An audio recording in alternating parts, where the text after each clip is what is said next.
صدای باد در میان درختان خشک و برهنه ویسکانسین میپیچد. برف سنگین زمستان 1957 همه چیز را سفید پوش کرده است. در این سرمایه و سخنسوز مزرعه‌ای منزوی در حاشیه شهر کوچک پنلفیلد قرار دارد. مزرعه‌ای که از بیرون شاید تفاوتی با دیگر خانه‌های روستایی نداشته باشد، اما درون اون چیزی نهفته است که ذهن هر انسان سالمی را به وحشت می‌اندازد. شبها اهالی محل گاهی صدای بیلزنی میشنیدند، صدایی که از قبرستان محلی میآمد، اما کسی جرأت نمیکرد به آن نزدیک شود. همه میدانستند که ادگین، مرد منزوی و عجیب شهر، آنجا زندگی میکند. مردی که همیشه تنها بود، کمتر حرف میزد و نگاهش انگار به جای دیگر خیره شده بود. امروز میخواهم داستان مردی را برای شما روایت کنم که نه تنها تاریخ جنایی کشور را تغییر داد، بلکه الهام بخش بزرگترین شخصیت‌های شرور سینمایی وحشت شد. مردی که به قصاب پنلفیلد معروف شد و وحشتی را در آمریکا در دهه 50 انداخت که هرگز فراموش نشد. به پادکست ادگین، قصاب پنلفیلد، خوش آمدید. داستانی واقعی که از هر داستان تخیلی ترسناک‌تر است. ادوارد تیودور گین در 27 آگوست 1906 در شهر لارکراس ویسکانسین به دنیا آمد. خانواده‌ای که در آن چشم به جهان گشود از همان ابتدا نشانه‌های ناهنجاری داشت. پدرش جورج مردی الکلی و خشن بود که مدام همسر و فرزندانش را آزار میداد. اما شخصیت اصلی این خانواده مادر اد، آگوستا گین بود. آگوستا زنی بود با اعتقادات مذهبی افراطی. او دنیا را مکانی پر از گناه و شرارت می‌دید و معتقد بود زنان منبع اصلی گناه هستند. او این اعتقاد را مدام در گوش پسرانش اد و برادر بزرگترش هنری زمزمه می‌کرد. اما اد برخلاف برادرش شیفته مادر بود و هر کلمه‌ای که از دهان او خارج می‌شد را مانند کلام مقدس می‌پذیرفت. در سال 1914 خانواده گین به مزرعه‌ای در حومه پنلفیلد نقل مکان کردند. مزرعه‌ای دور افتاده که بعدها به صحنه وحشتناک‌ترین جنایات تبدیل شد. در این مزرعه منزوی آگوستا کنترل کاملی بر زندگی پسرانش داشت. او با آنها اجازه نمیداد با دیگر بچه‌ها معاشرت کنند و مدام درباره گناهکار بودن زنان و خطرات رابطه جنسی با آنها هشدار می‌داد. در این محیط بسته و خفقان‌آور بزرگ شد. او در مدرسه منزوی بود و بچه‌ها او را مسخره می‌کردند. معلمانش متوجه شده بودند که او گاهی به طرز وحشتناکی می‌خندد، بیان که دلیل مشخصی داشته باشد. اما هیچ کس نمی‌دانست که در ذهن این پسر چه می‌گذرد. سالها گذشت و اتفاقات سرنوشت سازی رخ داد. در سال 1940 پدر اد بر اثر مشکلات ناشی از الکلیسم درگذشت. 4 سال بعد در 1944 برادرش هنری در شرایطی مشکوک در یک آتش سوزی جان باخت. روایت رسمی میگوید اد و هنری مشغول سوزاندن علف‌های هرز در مزرعه بودند که آتش از کنترل خارج می شود. اد بعداً به پلیس ها گزارش داد که برادرش گم شده، اما عجیب بود که او توانست پلیس را مستقیما به جسد هدایت کند. با وجود کبودی هایی که روی سر هنری پیدا شد، مرگ او یک حادثه تلقی شد و کالبد کافی انجام نشد. بعدها بسیاری گمان کردند که اد برادرش را کشته است. اد و هنری بر سر مادرشان اختلاف داشتند. هنری از افکار افراطی مادرش انتقاد میکرد، در حالی که اد او را میپرستید. آیا این اولین قتل ادگین بود؟ هیچ کس نمیداند. 1 سال بعد در 1945 مهمترین اتفاق زندگی اد رخ داد: مرگ مادرش. آگوستا بر اثر سکته درگذشت و اد را تنها گذاشت. مردی که تمام زندگیش تحت سلطه مادر بود، اکنون با دنیایی روبرو شده بود که در آن صدای مادر دیگر به گوش نمی‌رسید. آیا واقعا صدای مادر خاموش شده بود؟ این سوال بزرگی است که در باره اد همیشه پرسیده می شود. پس از مرگ مادر، ادگین در مزرعه خانوادگی تنها ماند. او اتاق مادرش را بس نخورده نگه داشت. گویی انتظار داشت روزی او باز میکرد. در گزارش بیمارستان ولایتی، اد به مصاحبه کنندگان گفته بود که چندین بار صدای مادرش را میشنیده. حدوداً 1 سال پس از مرگ مادرش. اهالی پنلفیلد اد را مردی عجیب اما بی‌آزار می‌دانستند. او گاهی برای بچه داری به خانه های مردم می‌رفت و همه از اینکه او با بچه‌ها مهربان بود تعجب می‌کردند. هیچ کس نمی‌دانست که در پشت این نمای آرام چه هیولایی پنهان شده است. از سال 1947 اد شروع به رفتارهای عجیبی کرد. او شبها به قبرستان محلی میرفت و اجساد زنان تازه دفن شده را از قبر بیرون میآورد. اما چرا؟ خود اد بعدها اعتراف کرد که به دنبال زنانی بوده که شبیه مادرش باشند. اد شروع به ساختن اشیای مختلف از پوست و استخوان انسان ها کرد. او از جمجمه ها کاسه درست میکرد، از پوست انسان روکش برای مبلمان و لباس میدوخت. او حتی لباس زنانه‌ای درست کرده بود از جلیقه‌ای از پوست زنان با سینه ها و اندام های جنسی متصل به آن. کفش قبر برای اد کافی نبود. در 8 دسامبر 1054 مری هوگان صاحب یک میخانه محلی ناپدید شد. بعدها مشخص شد که او اولین قربانی قتل ادگین بود است. 3 سال بعد در 16 نوامبر 1957 بنیز وردن صاحب یک فروشگاه سخت افزار ناپدید شد.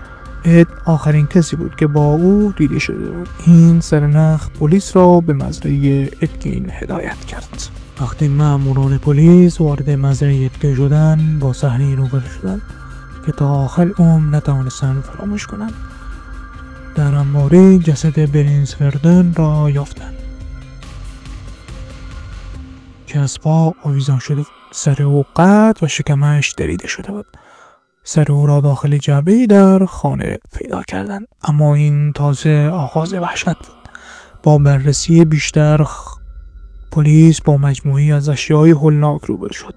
صندلی هایی با روکش پوست انسان، کاسه هایی ساخته شده از جمجمه، ماسک هایی از پوست صورت انسان که با دقت از جمجمه جدا شده بودند و لباس زنانه که اد از پوست قربانیانش دوخته بود. پلیس همچنان بخش‌های دیگری از بدن انسان را پیدا کرد. اندام‌های جنسی، بینی‌ها، لب‌ها همه به دقت نگهداری شده بودند. سر مری هوگان نیز در خانه پیدا شد. ادگین دستگیر شد و به جنایتش اعتراف کرد. او گفت که بیش از 40 بار نقشه قبر کرده است. او اعتراف کرد که از اجساد برای ارضای تمایلات جنسی استفاده می‌کرده، اما رابطه جنسی یا اجساد یا آدمخواری را انکار کرد. خبر جنایت ادگین به سرعت در سراسر آمریکا پخش شد. خبرنگاران از سراسر جهان به این شهر کوچک در ویسکانسین آمدند تا درباره قصاب پنلفیلد گزارش تهیه کنند. مردم از اینکه چنین هیولایی در میانشان زندگی می‌کرد وحشت زده شده بودند. در ابتدا ادگین برای محاکمه مناسب تشخیص داده نشد. 6 ژانویه 1958 او به بیمارستان ولایتی مرکزی برای مجرمان روانی در وایلپون، ویسکانسین منتقل شد. 1 دهه بعد در 1968 او برای محاکمه مناسب تشخیص داده شد. اگرچه به قتل در یک برنیس وردن محکوم شد، اما در مرحله تعیین مجازات به دلیل جنون بیگناه شناخته شد و به بیمارستان ولایتی بازگردانده شد. او بعداً به مؤسسه سلامت روان منتو در مدیسون، تأسیساتی با امنیتی حداقل، منتقل شد. ادگین در 26 ژانویه 1984 در سن 77 سالگی بر اثر نارسایی تنفسی ناشی از سرطان درگذشت. روانشناسان و متخصصان بالینی که با ادگین کار می‌کردند او را فردی مبتلا به اسکیزوفرنی تشخیص دادند. آنها معتقد بودند که وابستگی شدید او به مادرش و انزوای اجتماعی همراه با تربیت مذهبی افراطی زمینه را برای بروز این اختلال فراهم کرده بود. در گزارش‌های روانشناختی آمده است که اتگین احتمالاً نبش قلب و ساخت اشیا از اجساد را نتیجه تمایل او برای بازآفرینی وجود مادرش انجام می‌داده است، اگرچه خود از این موضوع را انکار می‌کرد.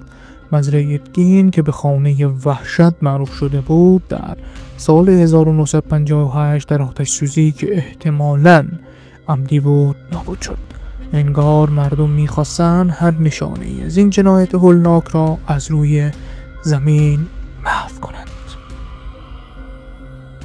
اما داستان اتگین با مرگ او پایان نیافت. در واقع تأثیر او بر فرهنگ عمومی آمریکا و جهان تازه آغاز شده بود. جنایات او الهام بخش برخی از تاثیرگذارترین فیلم‌های ترسناک و روانشناختی تاریخ سینما شد. رابرت بلاچ نویسنده رمان روانی شخصیت نورمن بیتس را بر اساس اتگین خلق کرد. این رمان بعداً توسط آلفرد هیچکاک به فیلمی تبدیل شد که در سال 1960 اکران شد و تاریخ سینما را دگرگون کرد. چارلی هانام بازیگری که در سریال نتفلیکس هیولا داستان اتگین در سال 2025 نقش گن را بازی کرد میگوید قبل از اتگین رابطه ما با هیولاها در سینما دراکولا، فرانکشتاین و گورگین‌ها بود و روانی نقطه عطفی بود که ما تبدیل به هیولاها شدیم و همه اینها نتیجه مستقیم تأثیر که اتگین در عالم سینما گذاشت.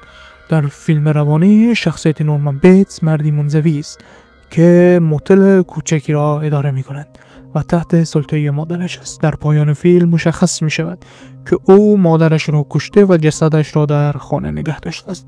او شخصیتی دوگانه‌ای دارد و گاهی به عنوان خودش و گاهی به عنوان مادر صحبت می‌کند. اما تأثیر اتگین به روانی محدود نمی‌شد. فیلم کشتار با برقی در تگزاس سال 1974 نیز از جنایات او الهام گرفته شده است.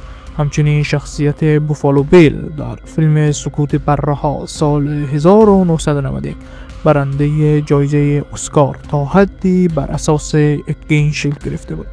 پروژه هولناک بیل برای پوست کندن زنان و ساختن لباس یادآور عمل اتگین در ساخت ماسک و لباس از بقایای انسانی است. امروز پادکست ها و مستندهای متعددی به داستان اتگین پرداختند. پادکست های مانند آخرین پادکست در سمت چپ و مرزی چندین قسمت را به بررسی زندگی جنایات او تخصص دارند. در سال 2025 نتفلیکس مجموعه مستند هیولا داستان اتگین را منتشر کرد که در آن چارلی هانام نقش گین را بازی کرده بود. این سریال به بررسی زندگی گین و تأثیر او بر فرهنگ عامه می‌پردازد.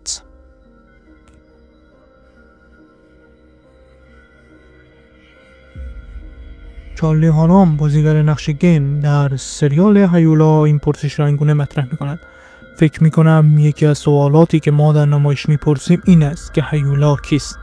این پسری که کارهای وحشتناک انجام داد اما مورد سوء استفاده قرار گرفته بود و در انزوا با مشکلات سلامت روانی درمان نشده رها شده بود. با این لشکر فیلمسازانی که از زندگی او الهام گرفتند و برای سرگرمی آن را حسی کردند و احتمالاً در این فرایند روان آمریکایی را تیر و تار کردند، اتگین مردی که در سایه مادر متعصب بزرگ شده بود در انزوا زندگی کرد و در نهایت به هیولایی تبدیل شد که جامعه آمریکا را به وحشت انداخت. اما شاید وحشتناکتر از خود جنایات تأثیری است که این جنایات بر فرهنگ عامه گذاشته است. اما امروز در دنیایی زندگی می‌کنیم که در آن هیولاها دیگر موجودات افسانه‌ای نیستند. هیولا می‌تواند همسایه ما باشد، افرادی که هر روز می‌بینیم، کسانی که شاید حتی به آنها اعتماد می‌کنیم. این میراث اتگین است، یادآور این واقعیت تلخ که گاهی هیولاها انسان هستند. و در پایان شاید بتوان گفت که داستان اتگین داستان شکست جامعه در شناسایی و کمک به افرادی با مشکلات روانی جدی است. داستان انزوا، تعصب و در نهایت جنون. داستانی که به ما یادآوری می‌کند چقدر مهم است که نشانه‌های هشدار دهنده توجه کنیم و به کسانی که نیاز به کمک دارند دست یاری دراز کنیم. امشب وقتی چراغ‌ها را خاموش میکنید به رخت خواب میروید، شاید لحظه‌ای به این فکر کنید، به مردی که روزی کودکی معصوم بود اما به هیولایی تبدیل شد که هنوز هم پس از گذشت ده‌ها در کابوس‌ها زنده مانده است. این بود پادکست گین قصاب پنلفیلد. امیدوارم از این سفر به تاریک ترین گوشه های ذهن انسان درسایی آموخته باشید. تا پادکست بعدی شب‌های آرام داشته باشید. روز و روزگار خوش.